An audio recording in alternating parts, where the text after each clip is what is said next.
So thanks for being with us tonight, Lisa. Thank you for having me. Men and domestic violence, there's so many directions we can take this. So many. I think of it from, and I'm going to use some words that might not even be right, from the perspective of the person doing the violence or the abuser and the victim, the survivor. So I guess before we start, what's the right language to be using here? That's a great question. So the language that we choose to use at Willow is survivor. Sometimes we use thriver as well.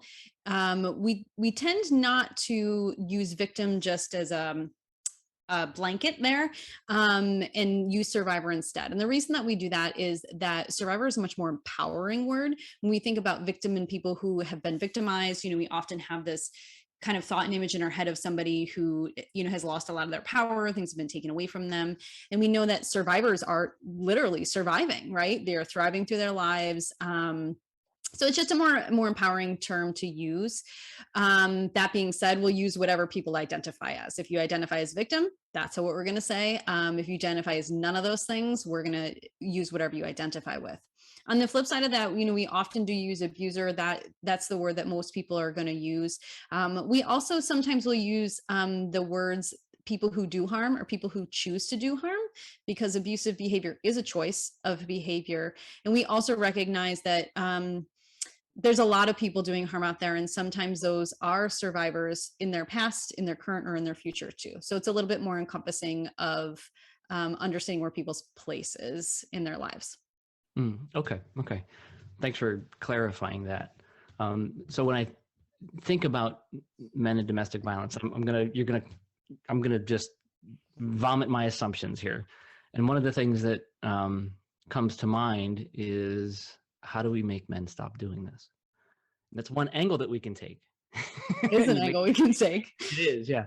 Another one is men are also survivors of this. They are. So what's when you have someone approach you about this, what perspective do you most commonly experience when somebody says in the same sentence, men and domestic violence? That's so complicated. My role at Willow is, prevention, education, and training. So, we're walking on both sides of this line of how do we stop this? How do we make sure that it doesn't happen, or if it's happening, it stops?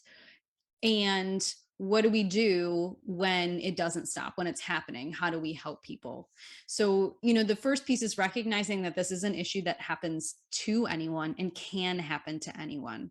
Again, people often have a lot of stereotypes in their head of who survivors are and what those folks look like. And for most people, that's a woman. And it's simply just not accurate. The national statistic is that 1 in 3 women and 1 in 4 men, a quarter of men in the United States will experience dating or domestic violence in their lifetime. Wow. That's an enormous number of humans. So we need to recognize that, yes, this kind of, I think, as a movement started with women, but it is inclusive of men and male identifying people as well. How do we stop it? Whew, that's a much more complicated question. I think, there's, 2 approaches in that. One is that we have to get to people early. This is something we have to talk about with our kids, young, really young. This is a learned behavior. It is not a mental illness. It is a choice of behavior. So we have to get to kids and get to folks early to teach them what healthy relationships are, what they look like, what they feel like, and help everybody understand that they deserve a healthy relationship. They have the right to healthy relationships and how to have those so that they don't have to choose to be a different way. So when you say an abusive relationship and healthy relationships, if we can take a step back, what is domestic violence? What is it? How does it look? What does it look like? It looks like a lot of things. Again, our normal reaction and stereotype is to go right to the physical stuff. And absolutely, the physical stuff happens. But typically in a dangerous or an unhealthy relationship, that's the last stuff that happens in the cycle of violence. What we want to really think about is all the other stuff that happens. There is a verbal and emotional abuse component to this, and that's typically where a lot of this behavior starts. It is the name calling, it's put downs, it is demeaning somebody, it is blaming and shaming and minimizing behavior. And what that sounds like is, oh, well, Jeff, if you didn't do that, then I wouldn't have to do this. And why do you Oh, have to be so sensitive all the time? I told you I was just kidding. Oh, you can't even take a joke. And when you oh, hear that that kind of just stuff, like gives me chills personally. Like, oh, stop, Lisa. It sucks. I But know. yeah. But when you hear that kind of stuff over and over again all the time, that's the kind of stuff that we start believing about ourselves, that, oh, I guess I am really sensitive. Oh, I guess nobody else would want me, or who else would love me. And I really, have it good with this person. So we really have to listen for that kind of stuff. We have to look for behaviors like isolation. And isolation is so tactful. Um, it sounds like this: Jeff, we're in this partnership together, and I really love you, but I really hate your family. So I'm not going to go to any more family things anymore. And pretty soon I'm like, you know what, Jeff, I don't want you going to family things anymore either. We don't like them, remember? And then when your parents call, we're not going to answer the phone anymore, because remember, we hate them and they're no good for you and they treat you terrible. And also, these friends over here, I don't really want us to hang out with them anymore either. And I love you so much, and I want you to spend all your time with me. I just really need to be with you all the time. And pretty soon, no friends, no family. I haven't seen them and talked to them in months. That's how isolation works. And it's very tactful. And once your bubble is very, very small, I can do other things and I can weave other behavior in, because no one is looking in anymore. We got to look out for that stuff. So domestic violence is not just physical. It's No. very emotional, psychological, even manipulative. Very manipulative. It's using, if we're talking about an intimate partner relationship, if people have kids or any kind of shared custody, it's using the kids, and manipulating through the kids. It's coercion, it is threats. One of the threats that we hear very often is a threat to harm self. If you do this or don't do this, I'm going to hurt myself. And nobody who's in that situation has taken that chance that that person's not going to do it. That physical and the sexual violence that we see happen in relationships can be a threat too. I don't even need to do any of those things, because the threat that I'm going to do it is oftentimes what keeps people in the place and keeps all the other emotional and manipulative things working. That threat keeps it all kind of tacked together. It's almost like they're building this psychological foundation to keep this person stripped of outside influence so that they can just take care of it themselves, but not in a good way. Absolutely. And pretty soon that person who's doing harm is their only source of comfort and love and outlet. Hmm. Now, Yeah. what about outside of intimate relationships, in other relationships? Yep, it works the same way. The behavior is exactly the same. Obviously, like a little bit different if there's, physical relationships and sexual relationships. But when we think about family relationships, parents and children and siblings and in-laws, man, in-laws are like a whole thing. It's all the same stuff. It's all the same tactics that people use against somebody to control them. I'm going to give you a really super relevant example. This is such a good example because it is an example of how somebody has used like every system to exert power and control with no one really noticing in an intentional way. And it's Britney Spears. Holy cow. That is what family violence looks like. And that's what labor trafficking looks like. So I'm familiar with this, but can you expound on the Britney Spears situation so that everybody knows? Yeah, absolutely. So Britney, a bunch of years ago, had some mental health issues. I think that is pretty clear, and that's fine. And her family stepped in and exerted a lot of power and control over her and created this conservatorship, which she's been under for 13 years, I think it is. But they literally are controlling every aspect of her life. They're controlling her medication. They've been controlling when she works, what she gets paid, what she wears, who she goes with. who she's allowed to see, who she's not allowed to see. They've hung the kids over her head at every single step of the way. She's been unable to make any decision. And that's because they've gaslit everyone, right? They've said to everybody, oh, she's crazy and we got to protect her and she's not okay and she's not on her meds and look at all this crazy behavior. But it's only the behavior that we've been allowed to see. That's how family violence works. Everybody else has got some kind of other picture in their head, and what's actually happening on the inside is totally different. So how do you see that, and how do you pull it apart if you're not in her family and you're, I don't know, do you see somebody at a function, or you're this is your sister, that kind of thing? How do you pick up on that? It's looking for things that don't make a lot of sense sometimes. It's looking at relationships that look way too good to be true. If it sounds too good to be true, it usually is. It's looking at things that make you a little bit uncomfortable and you're thinking, I'm not so sure about that. It's listening for excuse making and self-blame. Oh, well, this is my fault, or, they just got really mad or upset, or, they were drinking. This is how they get when they're drinking. It's listening for some of those excuses. It's the things that don't sit quite right with us that we just have to start noticing. What we tend to do is brush it off and be like, I don't know why she puts up with that. And then we walk away and say, I'm so glad I'm over here.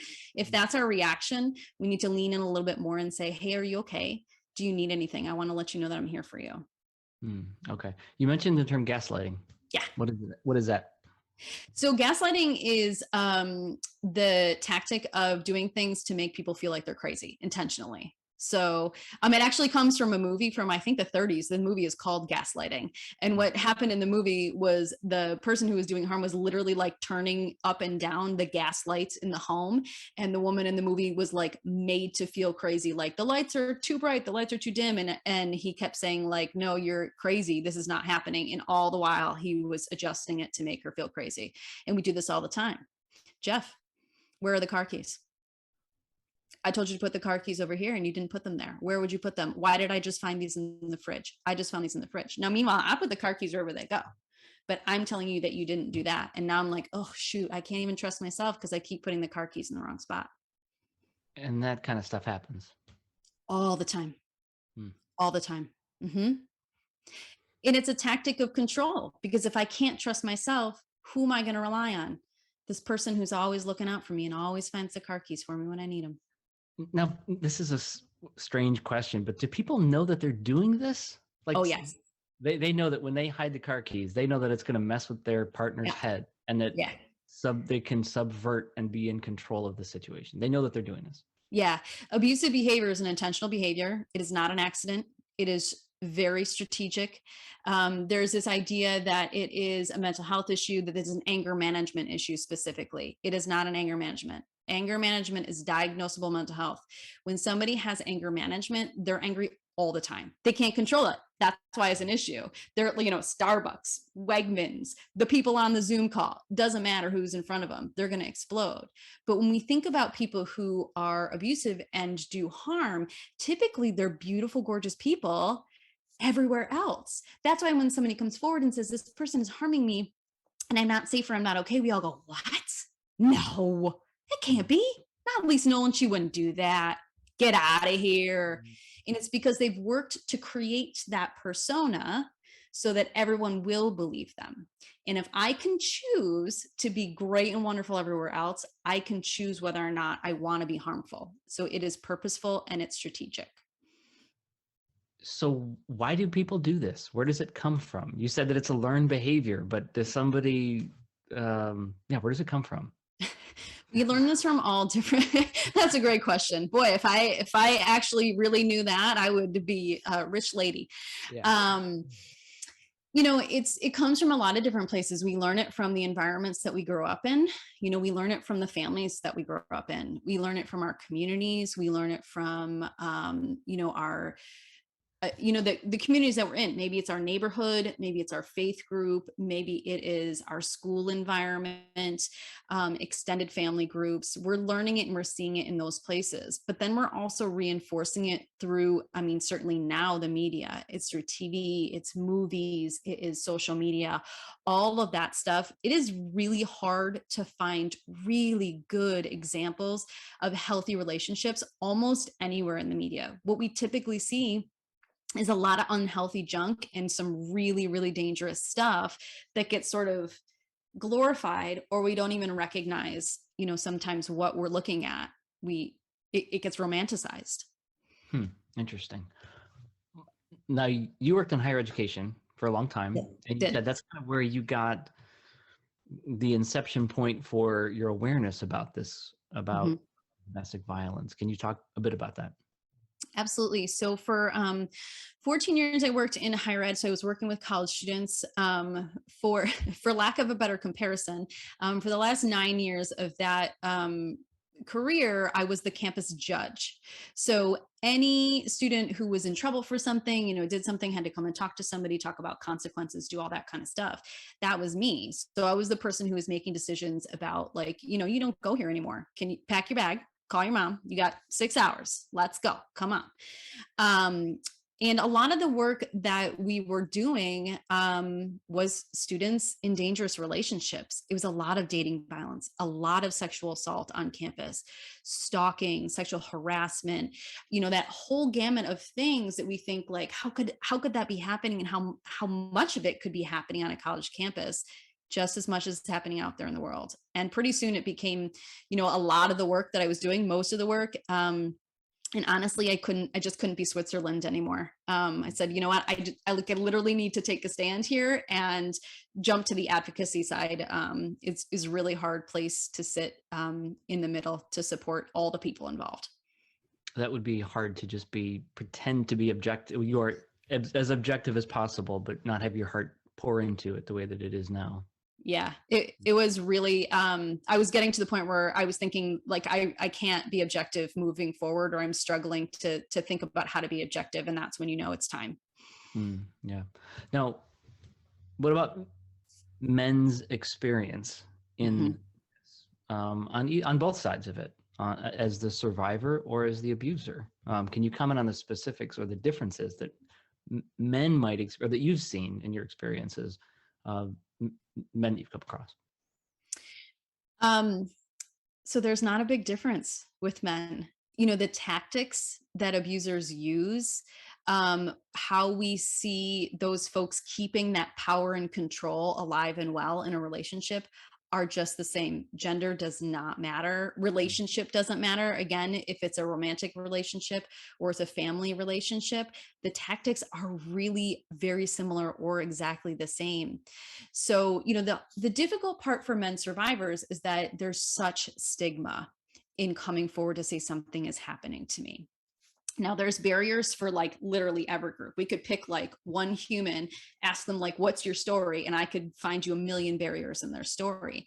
But, thinking about men specifically, we've told men you're not allowed to have feelings, right? So when they have feelings and they say someone's hurting my feelings and it's really bad and it's really cutting me down and cutting me deep, we go, man up, come on. Get over that, right? So we haven't made space for men in those zones where that emotional abuse is happening. We've asked men to be breadwinners. So when we see that financial abuse and economic abuse, we say, ooh, well, you just don't even have any control, and we cut down your manhood there. And the physical abuse piece is difficult too, because what do we teach men about putting their hands on women? Don't do it. Don't do it, right? And if you do it, whose fault is it? That's the guy's. It's the guy's fault, right? So if we have a situation where there's a male identifying person in a physically abusive relationship, and I'm just going to pause here and say physically abusive doesn't have to be punches in the face, right? This is pushing and shoving. This is, I had a young student who told me about his aunt, and his aunt used to pinch him in the back of the arm, like on the tricep where it really, really hurts, and leave a terrible mark. And it was terrible, but it was how she controlled him and some of his cousins. And they would do anything, and they would do anything to avoid that pinch. That's physical abuse, is a physical manipulation of someone's body to control their behavior. So we can't always look at that physical piece as big knockout punches, although that does happen. So when a male identifying human is experiencing physical abuse, it's hard to come forward to say, especially if it's a female, this person is harming me. Well, why didn't you fight back? You're way bigger than her. Why wouldn't you fight back? Because if I did, first of all, been told never hit a woman, so I'm not going to do that. And if I did, then it would look like my fault.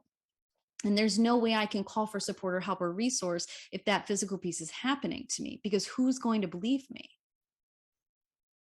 How do you get around that? I don't know.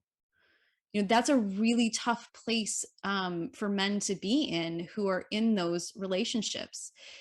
We think about sexual abuse. You go right for what hurts there. I'm going to insult your manhood at every single moment, right? We're talking about it's difficult for men to come forward and say I was raped or assaulted.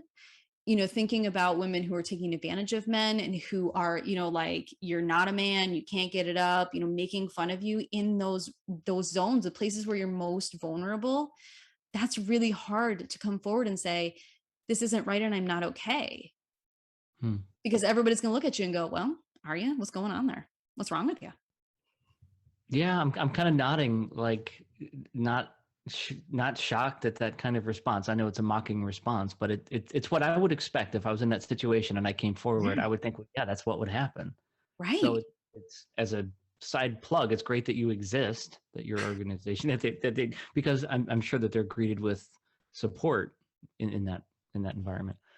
Yeah, and we're at Willow here. We serve everybody. We started our life off as an agency that really did focus on women, but over the years we just branched out. I mean, men use a lot of our services. We see a lot of men through our counseling services and a lot of men through our court advocacy services, seeking orders of protection. So we absolutely serve men. They are experiencing this in the same ways as female identifying people. Now, you mentioned male and female identifying people, the LGBTQIA community. Yeah. Is there any anything to comment on there specifically, or does it kind of blend in with the other patterns? Well, it does blend in with the other patterns, but we know that there are there's a little bit of a danger in these next two statements. One, this happens to everybody and nobody is immune from domestic violence happening to them. But we also have to recognize there are certain populations, without stereotyping them, that have greater risk factors for being a survivor or becoming an abuser. And our LGBTQ plus community is one of those, a much greater risk factor for experiencing dating and domestic violence. 1 in 2 trans and non-binary people will experience this in their lifetime. Any group that is marginalized, has less access to resources, is automatically going to be in a different risk category. The tactics are the same, but they do very little, because think about if you identify as LGBTQ+. First of all, you have less resources typically to reach out to support you and help you that are friendly and welcoming. And also, part of your identity is used. Are you out to all of your friends? Because if you're not, I'm going to out you, right? I'm going to use you in this. I'm going to manipulate you in this sexual way because you're new to this thing, and I'm going to tell you how it's going to go. Are you, what about your family life? Let's think about that. What about coercion into having children or not having children together? It's similar, but a little bit different. It's taking that piece of vulnerability and using it against that person in every single way you possibly can think of. So there's a bit of an increased risk factor to being in that kind of a situation in the LGBTQ plus community. Absolutely. Wow. Okay. So just as a side note, people are listening in on the server and they're commenting in with their experiences, and without getting into any names or anything, there's a lot of things that you're saying that's resonating. So that's really good. So why would somebody fall into this situation? How, like, I have, like, why would somebody fall, like, nobody How does this swipes right happen? on Tinder to think, I want to go into an abusive relationship. Why do you fall into these things? Yeah. How does it happen? Well, Yeah. first of all, it's not a self-esteem issue. That's not a thing. I don't know anybody who feels good about themselves 100% of the time, every single day of the week, 24/7.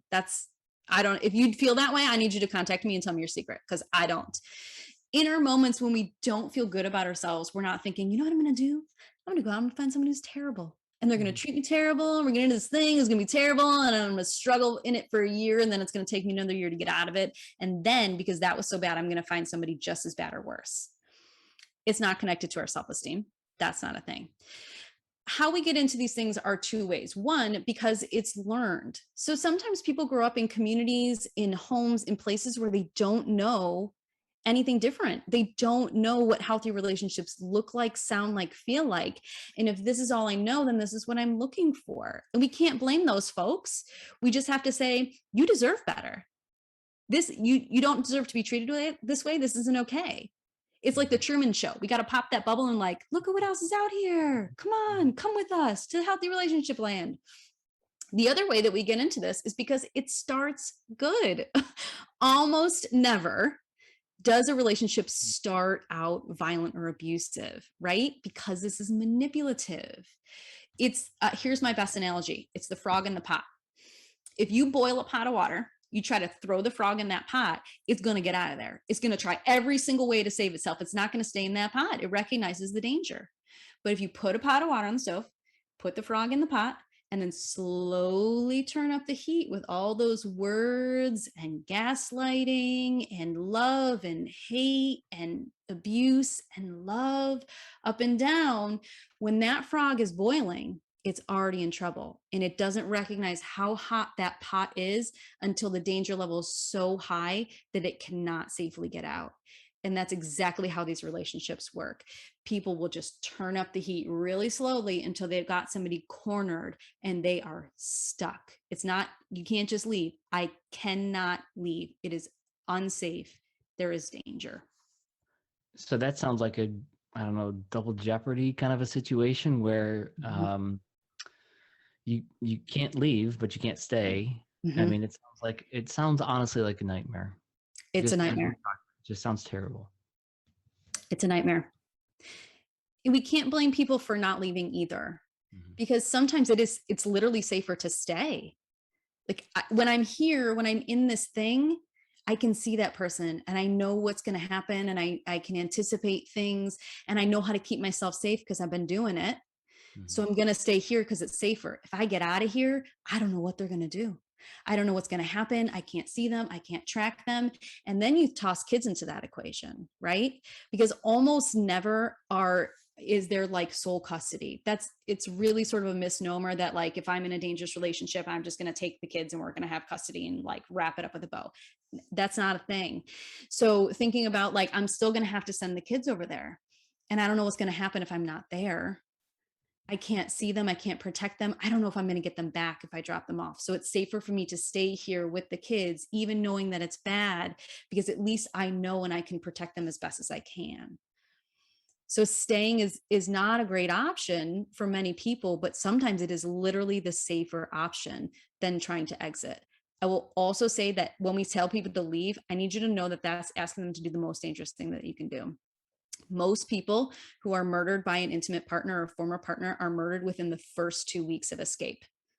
Most people are murdered in the first 2 weeks of escape. So when we say, just get out of there, just break up, we are asking them to risk their lives. I'm I'm just I have chills because that's just terrible. Because, and actually, this brings up something that I hadn't thought about. That in my mind, I'm thinking you want to escape an abusive situation, but it Mhm. almost sounds like you want to manage it, for lack of a better word. Yeah, that's what most people are doing. Most people are managing. It's called safety planning. We do it every day. We do it all day long with people. I'm not ready to go yet. It's not safe to go. I can never go. My community, my family, my faith tradition tells me I'm never allowed to leave, right? So I'm just going to manage this. Also, sometimes the relationships are really hard to leave. Imagine this is if you're a parent. Your parent is abusive, or your adult child is abusive to you. Are you going to turn that light switch off to that relationship in total? That's a really hard ask of people. So I'm not going to do that for my children, but I'm going to figure out how to manage it and keep myself the most safe.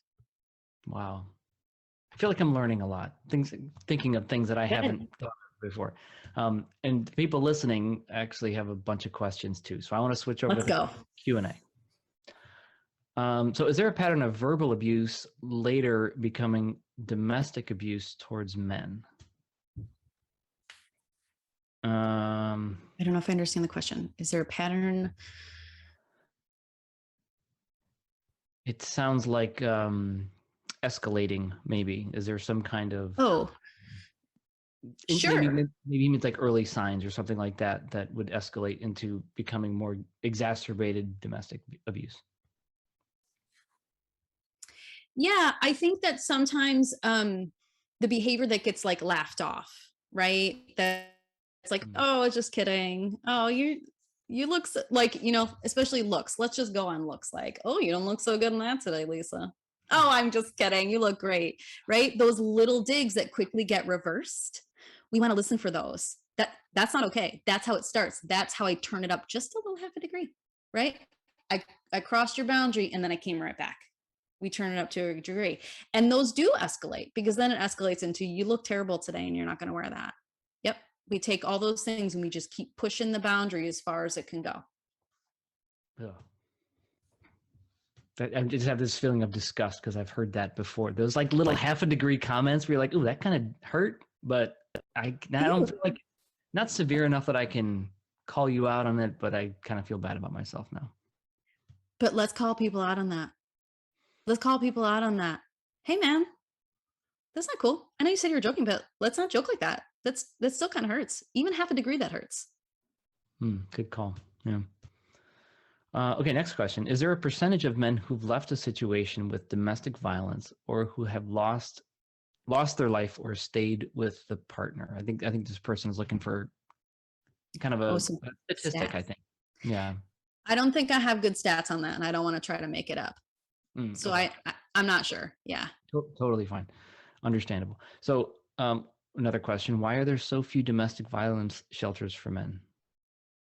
Oh, that's a great question. Well, because we left men behind. So if I'm going to be honest, this started as a women's movement, right? Women were being harmed. And to be clear, this happens to more women than men that we are aware of. So women are a risk factor. And women needed a place to be safe. And what has happened over the years is that we've just left men behind in the movement. And I think many domestic violence agencies and shelters are trying to roll that back and be more inclusive, especially with all the gender work and gender equity that we've done and with the LGBTQ plus community. I think people are really starting to rethink their programs. For a lot of places, it's literally physical logistics that we can't house men because of how our space is physically set up. At Willow, we were able to redesign our shelter so that we are physically set up to accept anyone. But physically, logistically, it is very, very difficult for a lot of shelters to be able to accept. Okay. Is it possible for abusers or people who do harm to recover or to be rehabilitated? I love this question. I don't have an awesome answer to this. I'm a glasses half full kind of gal. So nothing is impossible, and it's a choice of behavior. So if we choose to engage in it, can we choose to stop? Absolutely. Is that process really hard? Yeah. The programs that are out there are typically called batterer intervention programs. I hate those words so much. And there's not a lot that have really statistically proven to be very successful, because part of the issue here is that we have to accept responsibility for our behavior, all of it, every single piece of it. And we have to recognize and be accountable for every single piece of it. And for somebody who is used to the idea of power and control and everything is everyone else's fault, and certainly that person's fault that I'm hurting, that's a really difficult thing to do.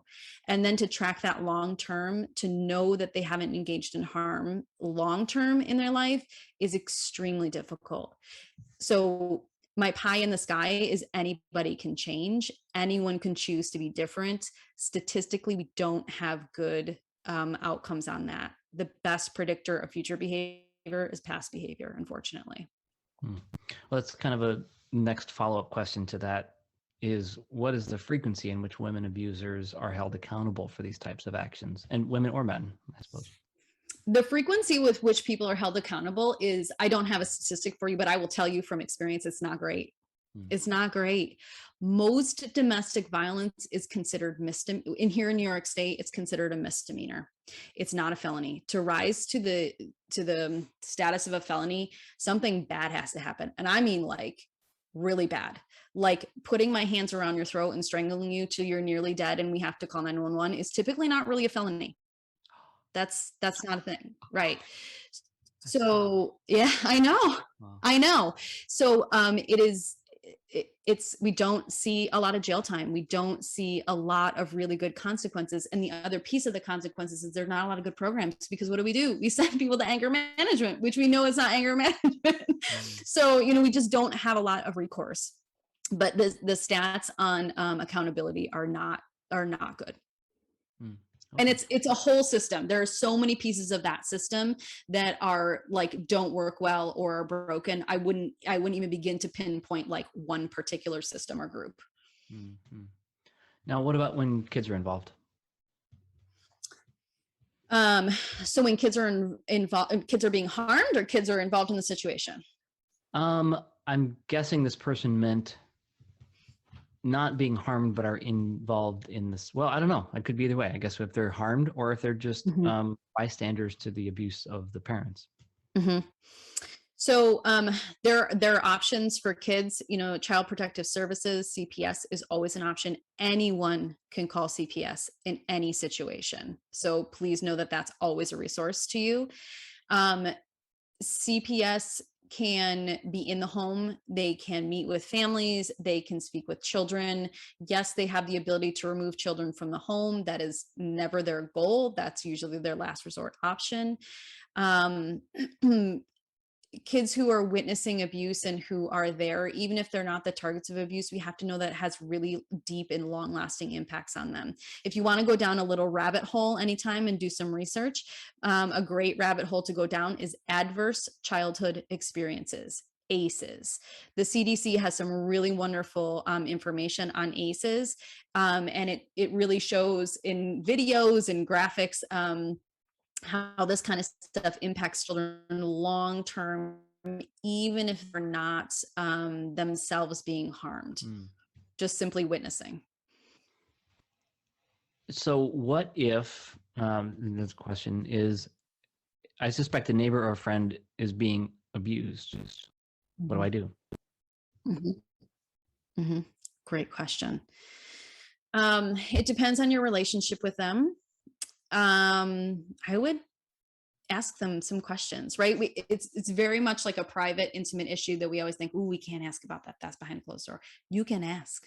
If that person's your friend, do you care about them? Do you love them? Did you go to their wedding and eat $100 plate of food? Then you can ask them if they're okay. You get to do that. We don't have to say like, are you safe at home? Like your doctor says. We can say, hey, how's your relationship going? I noticed some things that made me a little uncomfortable. I just wanted to check in and make sure you're okay. Okay, that's great. I'm so glad that you're okay. I'm so glad that this is healthy and everything is good from your end. I just want to let you know if you're ever not okay, that I'll always be here for you. If we know that somebody's in a dangerous relationship, we want to be careful, because oftentimes confronting it or calling in a resource without a survivor's permission or consent can escalate a situation.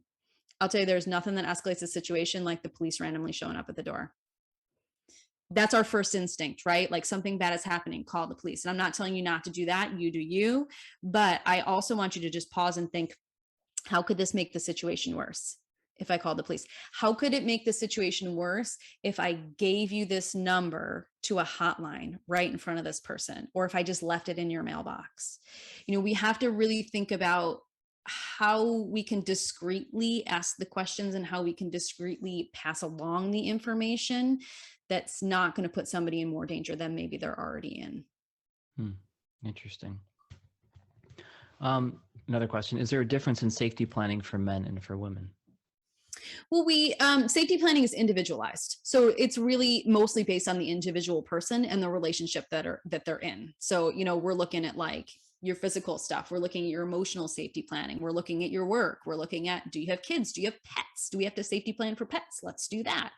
We were really looking at that as on an individual basis. So if being a male identifying person is part of what is being used as a tactic of manipulation and abuse, we're going to talk about that and how to safety plan around some of those tactics.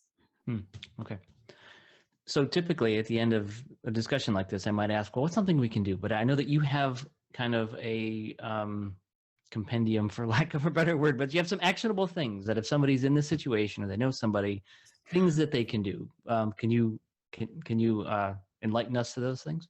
Yeah, absolutely. So, I mean, I have a few things that I often will give tips on. So first of all, just start asking people about relationships. If you care about that person, ask them about their relationships. Make it part of your routine. How's work going? How's the relationship? How's the things? Just start. This is like a little fire escape plan, right? How do you know how to get out of your house?